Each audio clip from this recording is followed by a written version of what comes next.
ఉగ్రతను మన ఆస్తి అక్కడికే రాదు. అన్యాయపు సొమ్ము కూర్చుకోవటం వల్ల చివరికి మిగిలేది చెరసాలే కానీ ఆనందం కాదు. నీకు ఎంత డబ్బున్నా నీకు సహాయం దొరకదు. నీకు ఎంతమంది మనుషులు నీ పక్షాలను ఉన్నా ఏంటంటే, ఒక ఆయన పదండి మేమందరం ఉన్నాం మీకు అన్నాడంట శత్రువు దగ్గర గొడవకి. నాకు అందరూ ఉన్నారు కదా 250 మంది ఉన్నారని చెప్పి ఏరా రారా అంటున్నాడంట.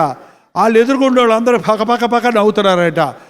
నవ్వుతారేంటి ఏమనుకున్నావురా, నాకు 250 మంది ఉన్నారు రా రా అంటున్నాడంట.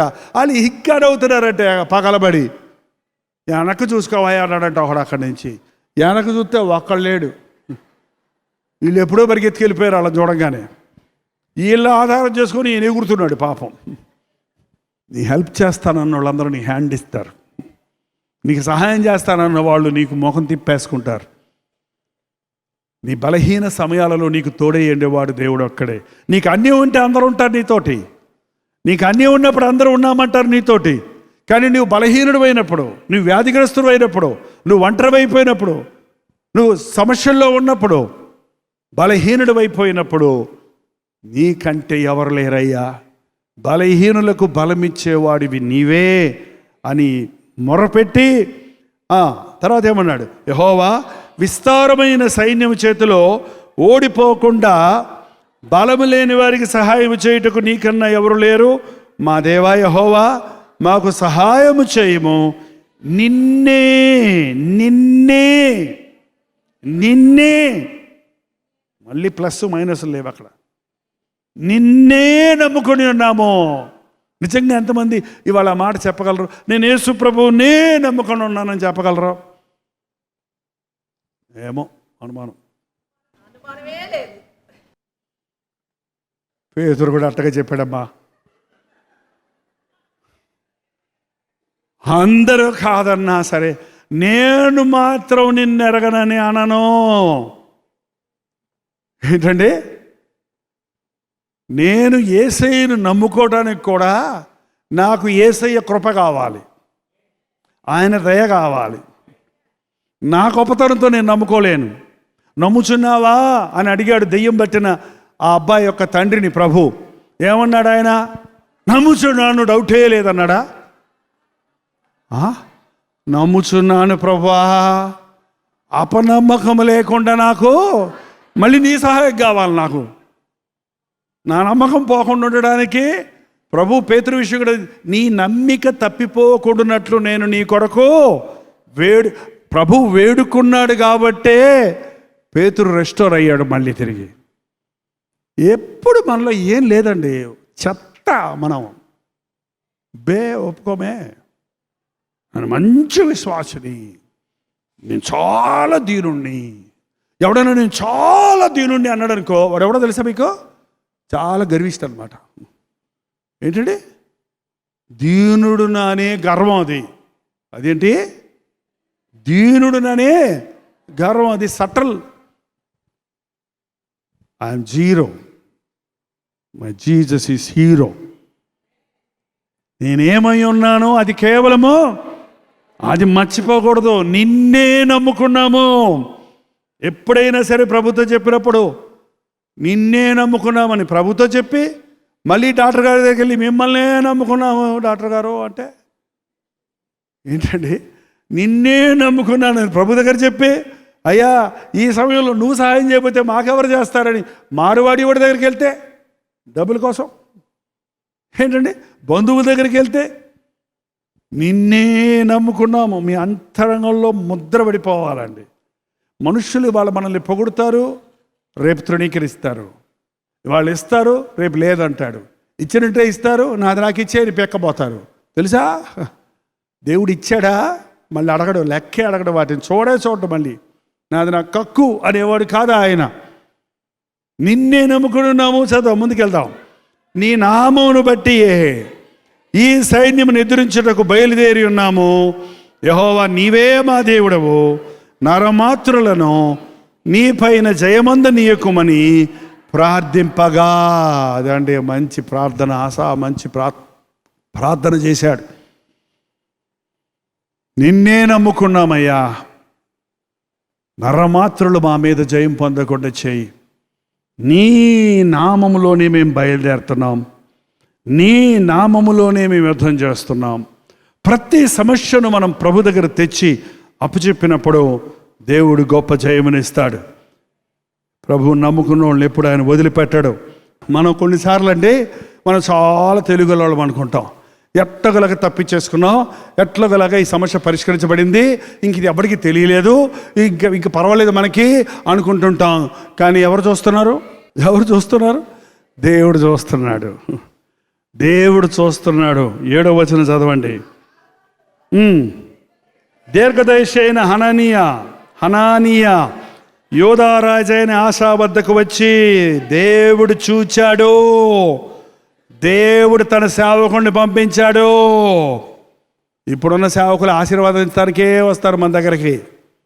దేవుడు చెప్పింది చెప్పినట్టు చెప్పి మనుషుల్ని హెచ్చరిస్తానికి రావటం లేదు. ఈయన వచ్చి హెచ్చరిస్తున్నాడు. నీవు నీ దేవుడైన యెహోవాను నమ్ముకొనక సిరియా రాజును నమ్ముకొంటివే. సిరియా రాజు యొక్క సైన్యము నీ వశము నుండి తప్పించుకొని పోయెను. బహు విస్తారమైన రథములను, గుర్రములను, రౌతులను, కూషీయులను, లుబీయులను గొప్ప దండై వచ్చిరి కదా. అయినను అంతా బాగానే ఉంది అయ్యా నువ్వు చేసింది. అయినను నీవు యెహోవాను నమ్ముకొనినందున ఆయన వారిని నీ చేతికి అప్పగించెను. తన ఎడల యథార్థవంతులు గల వారిని బలపరచుటకు యెహోవా కనుదృష్టి నీకింతకి జయం వచ్చిందంటే ఏ రాజు వలన రాలేదు. నీ ప్రయత్నాలు నువ్వు చేసినా దేవుడు నీ తండ్రి అయిన దావీదుకి ఇచ్చిన వాగ్దానాన్ని నిలబెట్టుకోవడానికి దేవుడు కల్పించుకొని జయమిచ్చాడు. కానీ నువ్వు మాత్రం ఈ విషయం అందు నీవు మతి తప్పి ప్రవర్తించితివి గనుక ఇది మొదలుకొని నువ్వు దేవుణ్ణి ఆధారపడకుండా నీకు ఎట్లాగో జయం సంపాదించుకున్నావు అనుకుంటున్నావు, అది దేవుని వల్లే కలిగింది. మనం ఎప్పుడు గుర్తుపెట్టుకోండి, మనలో ఏదైనా జయం ఉందంటే, మంచి ఉందంటే ఏదైనా అది తప్పకుండా దేవుని దగ్గర నుంచి వచ్చిందే. ఏ మనిషి మనల్ని మంచోడు చేయలేడు. సాతాను అసలు ఎవరిని ఎప్పుడు మంచోడిని చేయడం.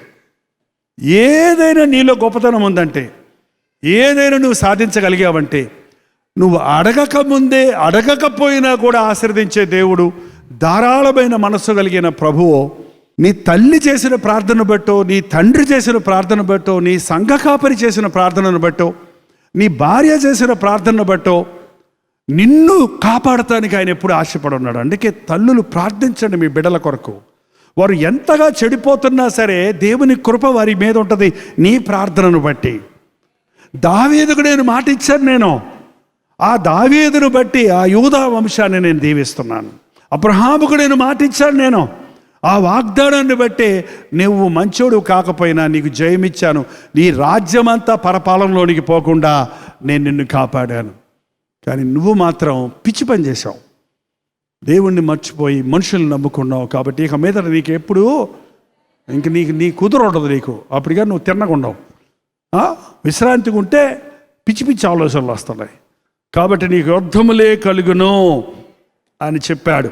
చెప్పినందుకు బుద్ధి తెచ్చుకున్నాడు. ఆశ తప్పైందైనా క్షమించండి, తప్పే నేను చేసింది, పొరపడ్డానన్నాడా? ఏం చేశాడు చూడండి. ఆ దీర్ఘదర్శి అట్లు ప్రకటించినందుకు ఆశ అతని మీద కోపగించి రౌద్రము చూపి, అరే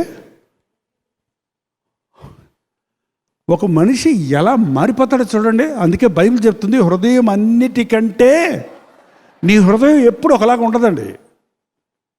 హృదయాన్ని జాగ్రత్తగా కాచుకోకపోతే అందులో ఎంత మంచోడు అనుకుంటున్నావో అంత మూర్ఖత బయటకు వస్తుంది. తప్పెత్తి చూపించిన దైవజనుణ్ణి నీతిమంతులు కొట్టుట నాకు ఆశీర్వాదము, తైలాభిషేకము, అట్టి శిక్షను నేను తృణీకరించకుందును గాక అన్నాడు దావీదు. కానీ ఈయన ఏం చేస్తున్నాడు? తప్పెత్తి చూపిస్తే భక్తిలో పడిపోయినాడు కండి. ఫస్ట్ స్టెప్ డబ్బు మీద ఆధారపడతాడు, రెండో స్టెప్ మనుషుల మీద ఆధారపడతాడు, మూడో స్టెప్ తనకు వ్యతిరేకంగా తనని హెచ్చరించే వాళ్ళను, గద్దించే వాళ్ళని, తనకి బుద్ధి చెప్పే వాళ్ళని ఎంత మాత్రం అంగీకరించడంతే. ఎదురు తిరుగుతాడు, తిరగబడతాడు, మంచి చెప్పినా చెడ్డగా తీసుకుంటాడు. ఇంకెప్పుడు మార్చలేరు అలాంటి మనిషిని. మూర్ఖతలోనికి వెళ్ళిపోతాడు. గద్దించిన దైవజనుడిని సరేలే అని పంపించాడా, కోపగించాడంట, రౌద్రుడయ్యాడు. ఏంట్రా నువ్వు చెప్పేది నాకు తెలిసిన వాయ్, నేను ప్రార్థన చేస్తే దేవుడు అంటాడు, నువ్వే కాదు ప్రవక్త, నేను కూడా ప్రవక్తనే. ఇదొక రకం అండి. భక్తిలో ముదిరిపోయిన వాళ్ళు పాస్టర్ ప్రార్థన ఏంటి, మేము చేసుకుంటాం ప్రార్థన, మాకు వచ్చు, మేము చేసాం ప్రార్థనలు, మాకు జవాబులు వచ్చాయి, మా ప్రార్థనలు దేవుడు విన్నాడు. ఎప్పుడో దేవుడిని ప్రార్థన విన్నాడని ఇప్పుడు నీ ఇష్టం వచ్చినట్టు ప్రవర్తిస్తే కుదరదు. తీసుకెళ్ళి చెరలో పెట్టాడండి.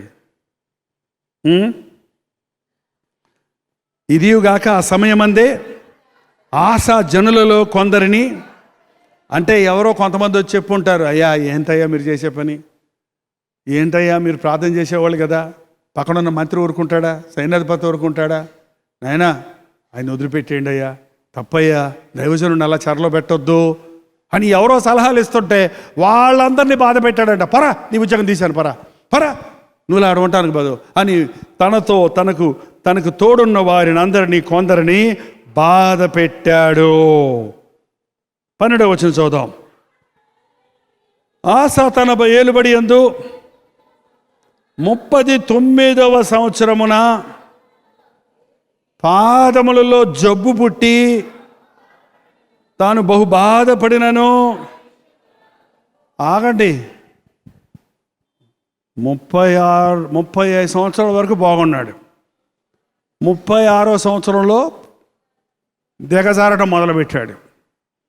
37, 38లో సేవకుడిని బంధించాడు, 37లోనే బంధించుంటాడు. లేకపోతే అందరినీ బాధ పెడుతున్నాడు. ఎవరు ఏదన్నా చెప్పారంటే, ఎవరన్నా వచ్చి ఆశ అంటే నోర్మీ, నాకు తెలుసు అది కాదు రాజా, నోర్మీరా పరా, ఇంకెవ్వడు చెప్పొద్దు, నాకు అనవసరంగా విమర్శిస్తున్నారు, నా జోలికి వచ్చారా, మేము అంతు చూస్తా. భలే మాట్లాడతాయి కొంతమంది కదండి. అంతు చూశాడు, అందరూ అంతు చూశాడు. పరమ నుండి ప్రభు 3 సంవత్సరాలు టైం ఇచ్చాడండి. మన దేవుడు అంటే దీర్ఘశాంత గలవాడు. 3 సంవత్సరాలంటే ఇంచుమించు 1000 దినాలు టైం ఇచ్చాడు ఆయనకి పశ్చాత్తాపడతానికి.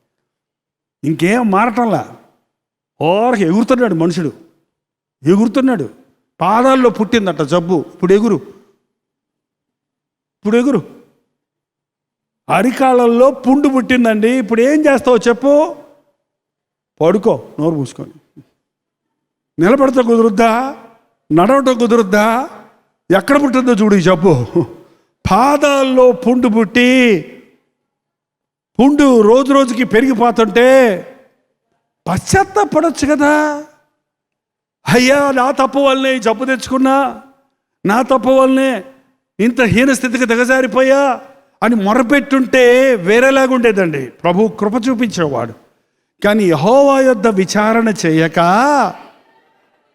నేను తలంచుకుంటే లండన్ నుంచి తెప్పించుకుంటా, డాక్టర్లని అమెరికా నుంచి తెప్పించుకుంటా, సింగపూర్ పోయి ఆపరేషన్ చేసుకుంటా, నాకెందుకయ్యా దేవుడు, నేను ఉష్ అంటే వచ్చేస్తారు మా ఇంటి చుట్టూ డాక్టర్లు. ఏంటంటే డాక్టర్లు బతికిచ్చేది మనల్ని, వైద్యమా మనల్ని బాగు చేసేది? మనుషుల్ని నమ్ముకుంటారు, వైద్యుల్ని నమ్ముకుంటున్నారు. చాలా చోట్ల మీటింగ్లు పెట్టినప్పుడు అండి, గెట్ టుగెదర్ పెట్టినప్పుడు కూడా పేదోళ్ళే వస్తారు. వాళ్ళు జబ్బులన్నీ చెప్తే నేను డాక్టర్ని అయితే బాగుండి అనిపిస్తుంది నాకైతే. ఇది ఒక క్లినిక్ పెట్టేస్తే బాగుంటుందేమో, వీళ్ళందరికీ ఈ రకాల మందులను తెచ్చేసి చిన్న చిన్న ఆపరేషన్లు చేసేసి వాళ్ళని బాగు చేస్తే బాగుంటుంది. ఎందుకంటే వాళ్ళు ఆపరేషన్ చేయించుకోవడానికి డబ్బులు లేక, డాక్టర్ల దగ్గరికి వెళ్తానికి డబ్బులు లేక, ప్రభువు స్వస్థపరుస్తాడని విశ్వాసంతో వస్తున్నారు. మరి డబ్బులు ఉన్న వాళ్ళందరికీ జబ్బులు రావట్లేదా? వాళ్ళు ఇక్కడికి రారే, ఎక్కడికి వెళ్తారు? అమెరికన్ హాస్పిటల్కి వెళ్తారు. ఇండియన్ హాస్పిటల్ పనికి రాకపోతే డాక్టర్ కట్స్, గాడ్ హీల్స్. చాలా హాస్పిటల్స్ రాసి ఉంటారు, we treat but God heels. మేము మందిస్తాం అంతే, స్వస్థపరిచేది ఎవరో? దేవుడే. మేము కట్ చేస్తాం, కుట్లేస్తాం, కానీ అతుక్కునేది చేసేది ఎవరో? దేవుడే. ఒక ఆపరేషన్ సక్సెస్ అయిందంటే అది ఎవరి వల్ల అవుతుంది? అది దేవుని వల్లే అవుతుంది. మన జీవితాల్లో ఇంకా దేవుని కృప కలిగిన హస్తం ఉంది కాబట్టే ఇవాళ మనం ఆరోగ్యంగా ఉన్నాం. ఇవాళ మనం ఏమై ఉన్నామో అదే ఉన్నాం. ఇది నీ సామర్థ్యమో నీ బలమో కాదు. ఇది ఎప్పుడు గుర్తుపెట్టుకుందాం. అన్ని సమయాలలో మనకు ఆశ నేర్పించిన ప్రార్థన ఆయన మర్చిపోయాడు, మనం మర్చిపోకుండా ఉందాం. ఆయన వదిలేశాడు, మనం వదిలేయకుండా ఉందాం. ఏంటి ఆ ప్రార్థన చెప్పండి, ముగించుకుందాం. బలము లేని వారికి సహాయము చేయుటకు నీకన్నా నాకెవరున్నారు? మరోసారి చెప్పండి. బలము లేని వారికి సహాయము చేయుటకు నీకన్నా నాకెవరున్నారు? లేచి నిలబడండి, ప్రార్థన చేసుకుందాం. ప్రతి ఒక్కరూ లేచి నిలబడండి, చిన్న ప్రార్థన చేసుకుందాం. బలము లేని వారికి సహాయము చేయుటకు నీకన్నా నాకెవరున్నారయ్యా?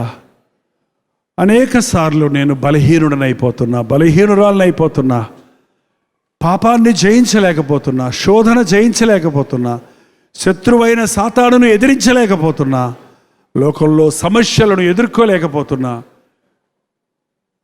శత్రువు ఎవరిని మింగుదునా అని గర్జించే సింహం వలె తిరుగుచున్నప్పుడు నీకు మొర్రపెట్టి విడిపించబడే శక్తి నాకు దయచేయ్యా. మానవ పద్ధతులు నేను ఉపయోగించక, మనుషులను నేను నమ్ముకొనక, వైద్యులను నేను ఆశ్రయించక, కోర్టులకు నేను ఆశ్రయించక, పోలీస్ స్టేషన్లో నేను తిరగలక్కర్లేకుండా నా న్యాయాధిపతివి నీవు, నాకు న్యాయం చేసేవాడివి, నా పక్షంలో ఉండి వాదించేవాడివి, నా బలహీనతను బలముగా మార్చేవాడివి, నాకు జయమిచ్చే దేవుడు నీవేనని నీ మీదే ఆధారపడడానికి సహాయం ఇచ్చే. డబ్బు విషయంలో నాయన అన్యాయపు సొమ్మును ఆశించకుండా కష్టార్జితాన్ని దీవిస్తావని విశ్వసించడానికి నాకు సహాయం చేయి. నా ఇంటిలో ఆశీర్వాదం లేదయ్యా, ఆర్థిక ఇబ్బందుల్లో సతమతమవుతున్నాను, నా అజ్ఞానం వల్లే నేను ఒప్పుకుంటున్నాను ప్రభువా. మనుషుల్ని నమ్ముకొని మోసపోయానయ్యా, అధికారులు నమ్ముకొని మోసపోయానయ్యా. ఇంతవరకు నా రోగం పోవడానికి హాస్పిటల్ వెంబడి తిరిగానే కానీ పరమ వైద్యుడైన నీ యొద్ద మోకాళ్ళుని ప్రార్థించలేదు. నా బిడ్డను స్వస్థపరుస్తావని, నాకు ఆరోగ్యం ఇస్తావని నమ్ముచున్నానయ్యా, నాకు సహాయం చేయి. నోరు తెరిచి ప్రతి ఒక్కరూ ప్రార్థన చేద్దాం. ప్రార్థన. పరిశుద్ధుడా, ప్రేమగల తండ్రి, ఒక్కసారి మమ్మల్ని చూడు నాయన. నీ ఆవరణలో చేతులెత్తి నా స్థితి చూడయ్యా, నా పరిస్థితి చూడయ్యా, నా శరీరంలో అనారోగ్యాలు ఉన్నాయి చూడు నాయన. నన్ను స్వస్థపరచని మొరపెట్టే వారికి స్వస్థత దయచేయము నాయన. నా స్థితి చూడయ్యా. నా కుటుంబంలో అలజడులు ఉన్నాయి, నా కుటుంబంలో గొడవలు ఉన్నాయి, నా మనసులో పోరాటాలు ఉన్నాయి. నన్ను చూడేసయ్యా అని ఎవరు నీకు మొరపెట్టుకుంటున్నారో అట్టి వారికి ఈ రోజున నీ విడుదల దయచేయి నాయనా. నీ మాటను పెడచెవిని పెట్టి నా సొంత మార్గముల్లో వెళ్ళి చిక్కుల్లో పడ్డాను, శ్రమల్లో పడ్డాను, వ్యాధులతో బాధించబడుతున్నానని ఎవరు మూలుగుతున్నారో వారి మూలుగులు విను నాయనా. నా బ్రతుకులో సమృద్ధి లేదు, నా బ్రతుకులో అభివృద్ధి లేదు, నా సంపాదన దీవించబడటం లేదు, నేను అప్పుల్లో ఉన్నాను, ఆర్థిక ఇబ్బందుల్లో ఉన్నాను. ప్రభువా, నన్ను సహాయము చేయి, నాకు సహాయము చేయని ఎవరు నీకు మొర్రపెడుతున్నారో అట్టి వారికి ఒక అద్భుతాన్ని జరిగించు నాయన. బలము లేని వారికి సహాయము చేయు. నీ వంటి వారు ఎవరున్నారు? దిక్కు లేని వారికి దిక్కుగా ఉన్న నీకంటే మించిన వారు ఎవరున్నారు? నాకు అసాధ్యమైనది ఏది లేదని చెప్పగలిగిన నీ వంటి వారు ఇంకెక్కడున్నారయ్యా? నిన్నే నమ్ముకున్నాము, నీ వైపే మా చేతులు ఎత్తున్నామని ఎవరెవరు ఈ సమయంలో నీ పాదముల దగ్గర మొర్ర పెట్టుకుంటున్నారో మీ గాయపడిన హస్తమును చాపి అట్టి వారిని దర్శించు నాయన. మా పక్షములో ఉండి మాకు జయము దయచేయ్యా. మా చుట్టూ కంచెవలె ఉండి సాతాను తంత్రముల నుండి మమ్మల్ని తప్పించు నాయన. యుద్ధము యెహోవాదే అన్న విశ్వాసముతో ఈ లోకములో అనేక పోరాటాలలో సాగుతుండగా పరిశుద్ధాత్మని తోడు మాకు దయచేయ్యా. ఎవరి జీవితంలో ఏ కొరత ఉన్నదో, ఏ రోగం ఉన్నదో, ఏ బలహీనత ఉన్నదో, ఏ దిగులున్నదో, ఏ చింత ఉన్నదో, నజరేయుడైన యేసుక్రీస్తు నామములో అట్టి వారికి విడుదల దయచేయము నాయన. నీకు మొర్ర పెట్టకుండా, నిన్ను ఆశ్రయించకుండా హృదయాలను కఠినము చేసుకున్న ప్రతి ఒక్కరి గుండెను, బండ గుండెను నజరేయుడైన యేసుక్రీస్తు నామములో పగలగొడుచున్నాము తండ్రి. విరిగి నలిగిన హృదయముతో నీకు మొర్రపెట్టి నీవిచ్చు స్వస్థతను, దీవెనను, జయమును పొందుటకు మా ఒక్కొక్కరికి నీ సహాయము చేయమని యేసుక్రీస్తు నామములో అడుగుచున్నాము తండ్రి. ఆమేన్.